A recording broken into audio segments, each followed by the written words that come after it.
Hello नमस्कार, स्वागत है आपका अपने YouTube चैनल पर। और जैसा कि मैंने पिछली वीडियो में कहा था कि एल्ट्रोज के वीडियोस तो बहुत सारे हो गए, आपने यहाँ भी देखा होगा, अदर्स यूट्यूबर्स के भी वीडियो देखे होंगे, बहुत सारा जानकारी मिला होगा, लेकिन फिर भी कुछ डाउट्स रह गए होंगे। उसके लिए मैंने कहा था कि आप अपने सवाल नीचे कमेंट बॉक्स में छोड़ दें। तो उन्हीं सब सवालों का आज चलिए जवाब पाते हैं। और इसके अलावा भी फिर भी अगर कुछ सवाल रह जाता है तो आप इसके नीचे भी डाल सकते हैं, मैं इसके लिए भी एक अलग वीडियो बना दूंगा। साथ में चलिए शुरू करते हैं, पहले सवाल देख लेते हैं, उसके बाद आगे कुछ बात करते हैं। तो सबसे पहला सवाल है चेत्री जी का। और इनके टोटल 8 से 9 सवाल हैं। जो कि पहला सवाल ये है, इसे हिल पे फोर्थ गियर पे चढ़ पाएगी कि नहीं एल्ट्रोस पेट्रोल में। तो बेशक आप मतलब फोर्थ गियर पे चढ़ा सकते हैं हिल पे, बशर्ते अगर हिल आपका एकदम बिल्कुल खड़ी चढ़ाई बिल्कुल सीधा ना हो तो। जैसे कि आप सिलीगुड़ी के अगर गए हैं दार्जिलिंग, तो वो एकदम बिल्कुल खड़ी चढ़ाई है, वहां पे आपको 2 और 3 पर ही चलना पड़ेगा। और चलने का तो हिल पे देखिए फिफ्थ गियर पे भी चल जाए, लेकिन वैसा होना चाहिए कि चला सको आप। अगर सीधी खड़ी चढ़ाई रहेगी तो आप कोई भी गाड़ी लेके चल जाओ, आपको फोर्थ गियर या फिफ्थ गियर में नहीं चढ़ा के देगी। और अल्ट्रोज आपका चढ़ेगा, लेकिन खड़ी चढ़ाई नहीं रही तो। क्या हाईवे या हिल कहीं भी ओवरटेक करने के लिए गियर डाउन शिफ्ट या 2 नंबर गियर पे करना पड़ता है? तो ऐसा कोई बात नहीं है चेत्री जी। हाईवे पे आप अगर चल रहे हो, अगर आपकी गाड़ी अच्छी पिकअप में ऑलरेडी है, तो आप क्यों डाउन शिफ्ट करोगे गियर को? इन केस आपको मतलब ऐसा सिचुएशन होता है कि डाउन शिफ्ट करना पड़ रहा है क्योंकि सामने वाला जो बंदा है वो भी तेज चल रहा है अच्छा खासा, और आप दोनों ने एक साथ ब्रेक लगाया हो, फिर एक साथ जल्दी आगे जाना हो, तब आप डाउन शिफ्ट करके आगे बढ़ सकते हो। लेकिन जनरली डाउन शिफ्ट करने का कोई रिक्वायरमेंट नहीं है। और 2 नंबर गियर पे करना पड़े ऐसा तो खैर बिल्कुल भी नहीं है, 2 नंबर पे का कोई बात ही नहीं आता है। आप 3 पे टानो, 4 पे टानो, 5 पे भी टानो, कोई दिक्कत नहीं है। सब में पिकअप है, सब में पावर है। तीसरा सवाल है इनका, क्या हिल पे चढ़ते वक्त अंडर पावर फील होती है? नहीं, बिल्कुल नहीं। 1200 सीसी की डिस्प्लेसमेंट की ये कार है। इसमें रेवोट्रॉन का इंजन लगा हुआ है 1.2 लीटर।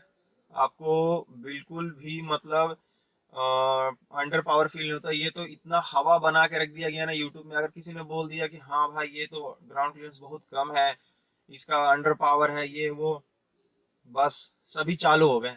मैं तो चलाते चलाते आज 6000 किलोमीटर पार कर गया, पर ऐसा बिल्कुल भी मुझे फील नहीं हुआ। मैं फुल फैमिली लेके अपना चल रहा हूँ, टोटल हम लोग 5 आदमी हैं। मुझे मिलाकर 5 आदमी हैं। तो बड़े आराम से हम चल जाते हैं, कोई दिक्कत नहीं होता है। हाँ, मैंने हिल पे अपना फुल फैमिली को बैठा के नहीं ड्राइव किया, लेकिन फिर भी 4 आदमी ऑफिस वर्कर हम लोग जरूर ड्राइव करते हैं हिल्स पे ही। मेरा मतलब स्टेशन ये है, जॉब है मेरा। तो वैसा तो कभी फील हुआ नहीं है, इसलिए मैं इसे ना ही कहूंगा, क्योंकि अंडर पावर फील कभी मुझे नहीं हुआ है। क्या किसी भी गियर पे गियर नॉब वाइब्रेट करता है? बिल्कुल नहीं। गियर नॉब किसी भी गियर पे वाइब्रेट नहीं करता। इवन आप टाटा नेक्सॉन ले लो, उसका वाइब्रेशन आपको गियर नॉब में फील होगा, लेकिन इसमें कभी भी 1% भी वाइब्रेशन फील नहीं होता है। साथ में मैं ये सिर्फ कहूंगा कि अगर आप मतलब गाड़ी को पिकअप ले रहे हो, 1 गियर 2 गियर किसी किसी भी गियर पर, ठीक है, अगर आपने रिक्वायरमेंट एक्सेलरेशन नहीं दिया तो गाड़ी तो हिलेगी ना। वो उस समय वाइब्रेट हो सकता है। मेरा हुआ है उस समय, जब आप रिक्वायरमेंट के अनुसार पिकअप ना दे रहे हो, एक्सेलरेट ना कर रहे हो। लेकिन अगर आप सब कुछ सही रख रहे हो तो चलते वक्त भी और गाड़ी को उठाते वक्त भी किसी तरह का वाइब्रेशन फील नहीं होगा। चलिए फिफ्थ क्वेश्चन ले लेते हैं इनका, गियर चेंज स्मूथ है या स्टीप है? जी बिल्कुल, गियर चेंज स्मूथ है और कभी कभी स्टिफ भी है। जैसा कि मैं आपको बता चुका हूँ अपने कॉन्स की वीडियो में, तो यहाँ जवाब देने से अच्छा रहता आप उसको भी एक बार जरूर देखें। हालांकि मैं यहाँ बोल देता हूँ कि चलते वक्त आपका ठीक है, लेकिन कभी कभी ना गियर का रिस्पॉन्स थोड़ा कड़ा हो जाता है। हल्का, थोड़ा सा हल्का पुश, इतना नहीं, बहुत दम नहीं, एकदम हल्का पुश और लगाना पड़ता है थोड़ा सा कस के, क्योंकि अटकता है। और ये टाटा सर्विस सेंटर से भी मैंने बात की, उन्होंने कहा कि सर मैं ढीला कर देता हूँ, कोई दिक्कत नहीं है, लेकिन फिर बाद में आपको चलाने में बिल्कुल मजा नहीं आएगा, क्योंकि जैसे जैसे टाइम के साथ गाड़ी पुराना होगा ना, वो बिल्कुल फ्री हो जाएगा, लूज हो जाएगा। इसलिए जो है जैसा अच्छा है। छठा सवाल है, क्या आपको कूलेंट लीकेज की प्रॉब्लम आई है या फिर कभी गाड़ी चलते चलते बंद पड़ी है? जी बेशक, ये वीडियो बनाने के 5 दिन पहले ही कूलेंट लीकेज का प्रॉब्लम मुझे आया है। एक्चुअली हुआ क्या था कि रेडिएटर का जो पाइप होता है वो रबड़ का होता है आपका, तो हीट होने के बाद क्या होता है ना, वो थोड़ा सा ढीला हो जाता है, थोड़ा सा लूज हो जाता है, तो जिस कारण उसको क्लैंप अच्छे से होल्ड नहीं कर पा रहा था। और मैंने ध्यान दिया नहीं, और बस मतलब गाड़ी चलाए 5 मिनट ही हुआ था, देखा मैं पूरा इंजन हीट हो गया। फिर बाद में जब इनको ब्रेक डाउन सर्विस को मैंने फ़ोन किया रोड साइड को, तो उन्होंने मैं लातेहार में रहता हूँ, रांची कैपिटल झारखंड से लगभग 80 से 100 किलोमीटर दूर, पूरा जंगली एरिया, पूरा एनसीसी एरिया है। फिर भी उन्होंने तुरंत मुझे असिस्ट प्रोवाइड किया और विद इन 1 से 2 आवर में उन्होंने बंदे को भेजा, जैसे तैसे भेजा, उसने आके ठीक किया, तुरंत तुरंत काम हो गया। पर वैसा कोई बड़ी बात नहीं है। मैंने फिर सर्विस स्टेशन में जाके इसे क्लैंप लगवा लिया, अच्छे से सारा चेकअप भी करवा लिया, 1% भी किसी तरह का दिक्कत नहीं है। और रेडिएटर लीक होने का किसी भी गाड़ी में पॉसिबल है, बस अच्छा नहीं लगता है कि नया गाड़ी में हो, तो थोड़ा सा इस बात के लिए तो मैं इसे बोलूंगा कि ऐसा नहीं होना चाहिए था। 7वां सवाल पढ़ते हैं, कौन से मंथ की मैन्युफैक्चर्ड है आपकी गाड़ी? सर देखिए, मेरी गाड़ी मैन्युफैक्चर्ड है जून मंथ 2020 की, और जिसे मैंने जुलाई में खरीदा था। तो ऐसे तो आपको यूट्यूब पे बहुत सारे वीडियो मिल जाएंगे, कौन से मंथ में कैसे गाड़ी को चेक किया जाए, तो आप वहां भी पता कर सकते हैं, विन नंबर देख के पता हो जाता है। और 8वां सवाल इनका, आफ्टर सेल सर्विस कैसी मिल रही है? सर तो आफ्टर सेल सर्विस के बारे में भी बहुत लोगों ने हवा बना के रखा। अब ये टाटा पहले वाली टाटा नहीं है। आज के डेट में इंटरनेट का जमाना, फोन का जमाना, आप तुरंत कंप्लेन कर सकते हो, तुरंत बहुत कुछ एक्शन ले सकते हो, तो इतना डरने की बात नहीं है। और जहां तक मेरा एक्सपीरियंस है, तो मैं बिहार के सर्विस सेंटर में भी गया, जहां से मैंने परचेज किया, झारखंड धनबाद, वहां भी मैं बात करता हूँ। और जहां ब्रेक डाउन हुआ था गाड़ी, मैंने जैसे कि बताया लीकेज का, तो उन रांची से भी बात किया। ऐसा कभी भी मुझे किसी तरह का प्रॉब्लम नहीं है। इनफैक्ट अभी भी मैं कुछ भी प्रॉब्लम आता है, कुछ भी, या कुछ नहीं समझ में आता है, या कुछ इन्फॉर्मेशन ही लेना रहता है, तो मैं आराम से फोन घुमा देता हूँ या व्हाट्सएप में मैसेज डाल देता हूँ, उन्होंने तुरंत रिप्लाई कर देते हैं। जाता हूँ तो आज भी ऐसा फील होता है ना, जैसे लगता है मैं नई गाड़ी लेने आया, इतना मतलब रेस्पेक्ट करते हैं, सारा चीज पूछते हैं। तो वैसा मुझे तो कभी फील नहीं हुआ। आफ्टर सेल सर्विस भी लाजवाब है, मेरे हिसाब से तो बहुत अच्छा है। और चेत्री जी का एक और सवाल है, इस गाड़ी के external engine sound as well as cabin sound पे एक डेडिकेटेड एंड अंडरस्टेबल वीडियो बनाएं। तो सर इसी वीडियो में मैं आपको बता देता हूँ, मैं बोलता नहीं हूँ, आपको वीडियो दिखा देता हूँ, आप सुन लो, आप खुद से डिसाइड करो। और इससे बेहतर होगा जब आप टेस्ट ड्राइव लेने जाओ तो शांति से खुद से सुनो, पता नहीं इस वीडियो में कितना आपको समझ में आएगा, सुनाई पड़ेगा। मैं पूरा बिल्कुल भी 1% भी एडिटिंग नहीं कर रहा हूँ, जो रॉ वीडियो है डायरेक्ट वही लगा दे रहा हूँ, आप सुन लीजिए।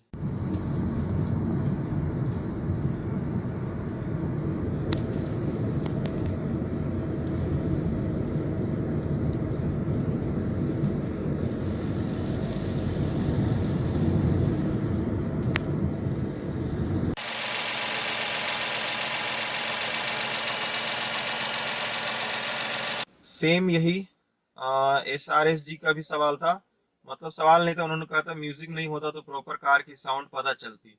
तो उम्मीद है सर आपको भी मतलब कुछ हद तक फायदा मिला हो इस वीडियो से, समझ में आया हो क्या साउंड है, क्या आवाज है। चलिए नेक्स्ट सवाल की ओर चलते हैं।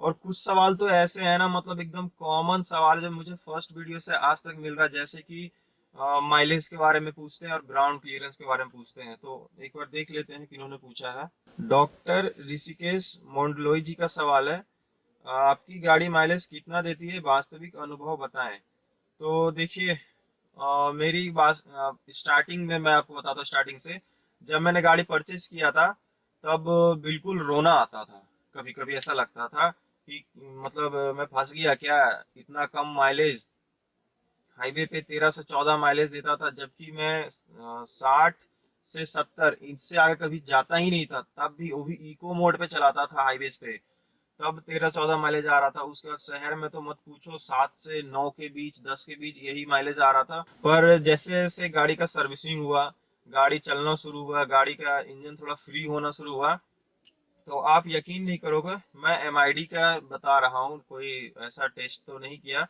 लेकिन MID पे आज हाईवे पे अगर मैं चलता हूँ विदाउट AC, तो माइलेज मतलब 30 शो करता है। और AC के साथ चलता हूँ तो माइलेज 25-24 ऐसे शो करता है।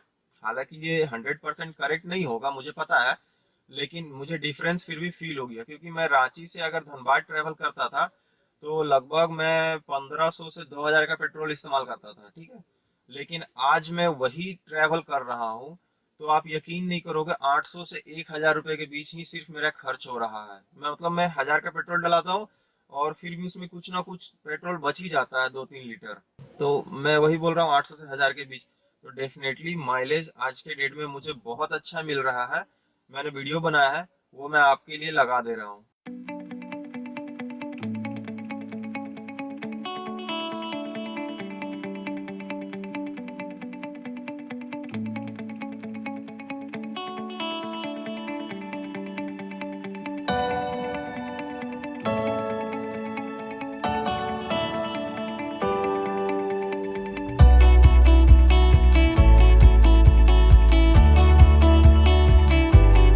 अजीत बेहरा जी का भी सेम यही सवाल है माइलेज को लेकर ऑन सिटी ऑन हाईवे।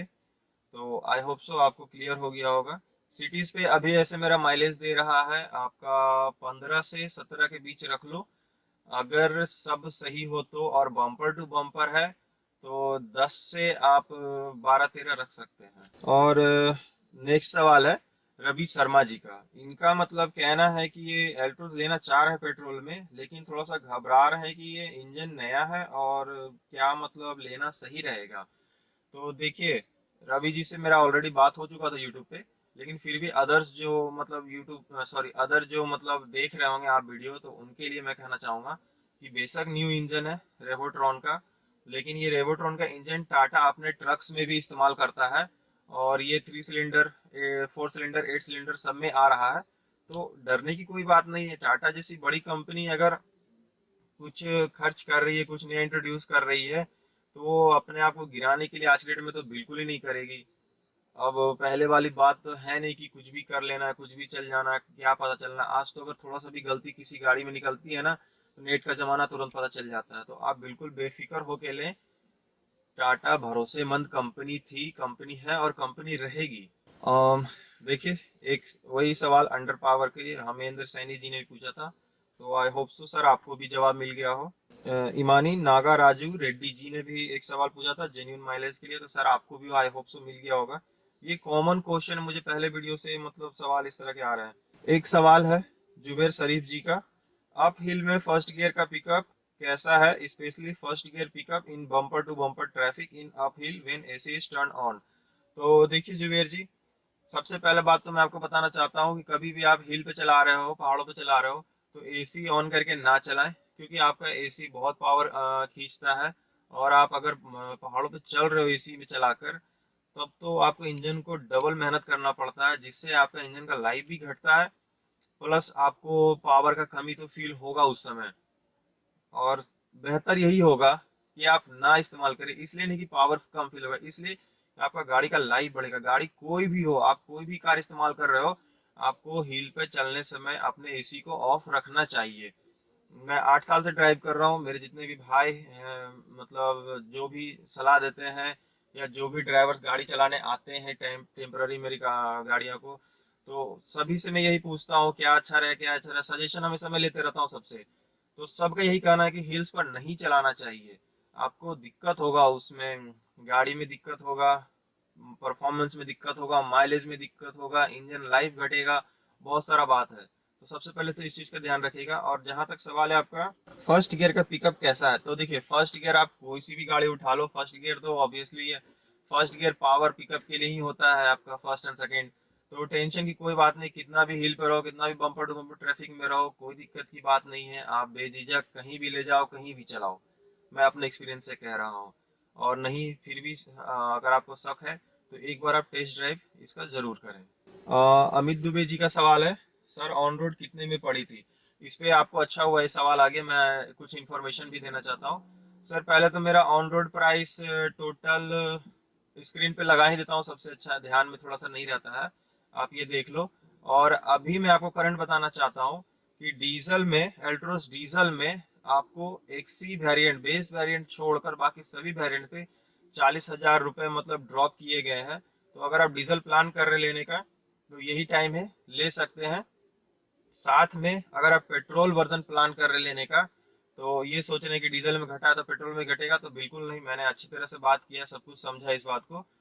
उनका इनफैक्ट कहना है कि हो सकता है पेट्रोल में और रेट बढ़े, क्योंकि पेट्रोल की बिक्री है ऑलरेडी, डीजल की बिक्री थोड़ा सा कम है। तो पेट्रोल वाले अगर लेने का सोच रहे हैं तो आप लेना है तो अभी ले डालो, क्योंकि प्राइस बढ़ने वाले हैं। और देखिए एक सर हैं बी हेल्दी, इनका कहना है I am planning to buy Altroz, should it worth it.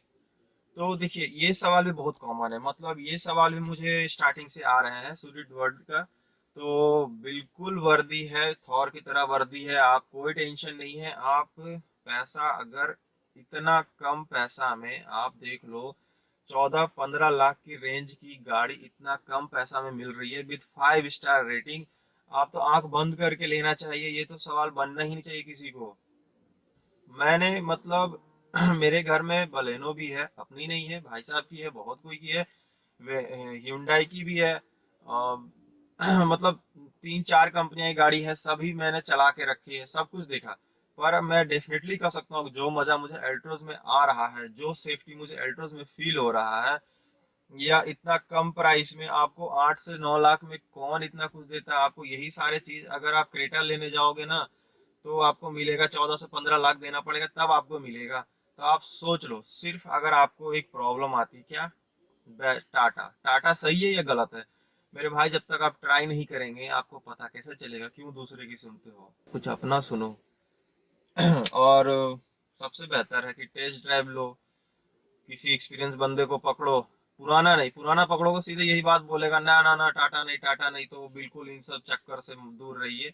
आज कंपटीशन का जमाना है। आज आपको मतलब कुछ भी होगा तो आप तुरंत एक फोन घुमा के कंप्लेंट कर सकते हो। तो डरिए नहीं और आगे बढ़िए। इंडियन कंपनी है, सपोर्ट कीजिए। और सपोर्ट सिर्फ इसलिए नहीं कीजिए कि इंडियन है, आपका वर्दी है इसलिए मैं कह रहा हूँ सपोर्ट कीजिए। अंकुर द्विवेदी जी का भी सेम सवाल है इंजन नॉइज के लिए। उसके बाद फिर एक सवाल आपका ये भी रह जाता है कि अगर मैं 14 इंच के टायर वाले गाड़ियाँ लूँ, एल्ट्रोज लूँ, मतलब बेस मॉडल लूँ, तो क्या मतलब ग्राउंड क्लियरेंस 165 mm ही रहेगा या घटेगा या बढ़ेगा, 16 इंच में बढ़ेगा घटेगा? तो देखिए गाड़ी जितनी भी अल्ट्रोज बना रही है, बेस मॉडल टॉप मॉडल, सबका ग्राउंड क्लियरेंस 165 mm ही है ग्राउंड क्लियरेंस। तो वैसा कोई बात नहीं है। हाँ, मिनिमल फर्क जरूर आता है, टायर का साइज इंक्रीज होता है, अलॉय व्हील इंक्रीज होते हैं, तो मिनिमल फर्क जरूर आता है। पर ये इतना भी कुछ नहीं फर्क है, एमएम में क्या फर्क पता चलेगा आपको? 2-4 mm बढ़ ही जाएगा तो क्या फर्क पता चलना है?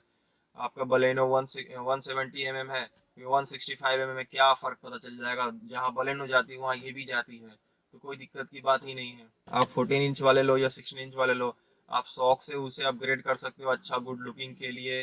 ज़्यादा मतलब उसका स्ट्रेंथ ज़्यादा है अलॉय व्हील्स के, इसके लिए आप कर सकते हो।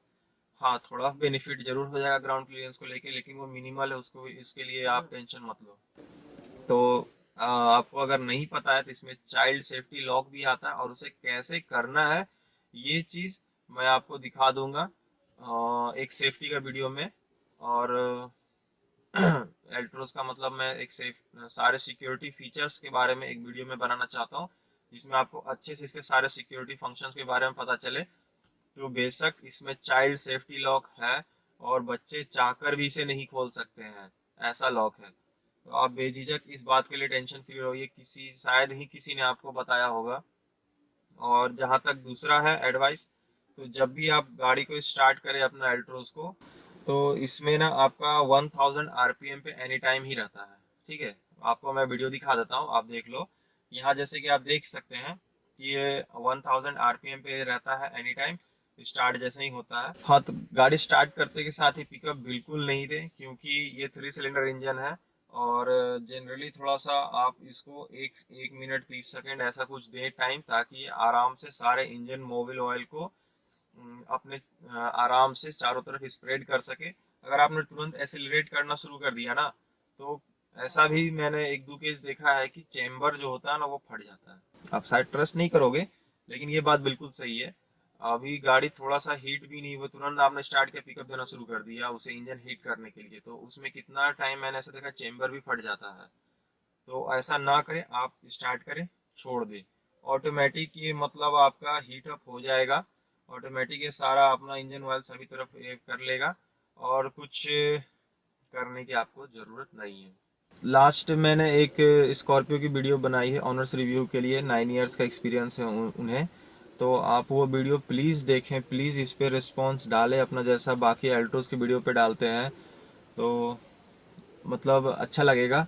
और साथ में आप ये बिल्कुल ना सोचें कि हाँ बाकी अदर यूट्यूबर्स की तरह कि ये अल्टोस का कुछ वीडियो दिखाएगा, कुछ ऑनर्स रिव्यू दिखाएगा, कुछ नई गाड़ियाँ दिखा देगा, हो जाएगा। नहीं, मैं आपको बता रहा हूँ कि मैं ऐसा कुछ मतलब प्लान करके रखा हूँ, बिल्कुल भी आपको रिग्रेट नहीं होगा सब्सक्राइब बटन दाबने पे। बस आपसे इतना ही रिक्वेस्ट है कि आप मेरे साथ बने रहें, थोड़ा सा मुझे टाइम दे और थोड़ा सा अपना प्यार और सपोर्ट बनाए रखे हर वीडियो पे। एक बार जो मैं मतलब जहाँ पे जाना चाह रहा हूँ, जो चीज़ करना चाह रहा हूँ, एक बार वो हो जाए तो फिर आपको कभी रिग्रेट नहीं होगा। अगर आपको लगे कि हाँ इसने जो कहा वो नहीं कर पा रहा, तो आप बेशक अनसब्सक्राइब कर देना। मैं कुछ नहीं मतलब इसमें कहूँगा, लेकिन आपसे अभी रिक्वेस्ट है कि प्लीज़ सपोर्ट रखें, हर वीडियो पे रखें। आपको कहीं और जाने का ज़रूरत नहीं पड़ेगा, मैं ये चीज़ इस चैनल पे करके दिखाऊंगा आपको। आई होप सो आपको वीडियो समझ में आया होगा, अच्छा लगा होगा, या कुछ अगर डाउट रह गए होंगे तो नीचे क्वेश्चन ज़रूर डालें। और कुछ गलत बोल गया हूँ तो उसके लिए मैं माफ़ी चाहता हूँ। और तब तक के लिए सेफ रहें।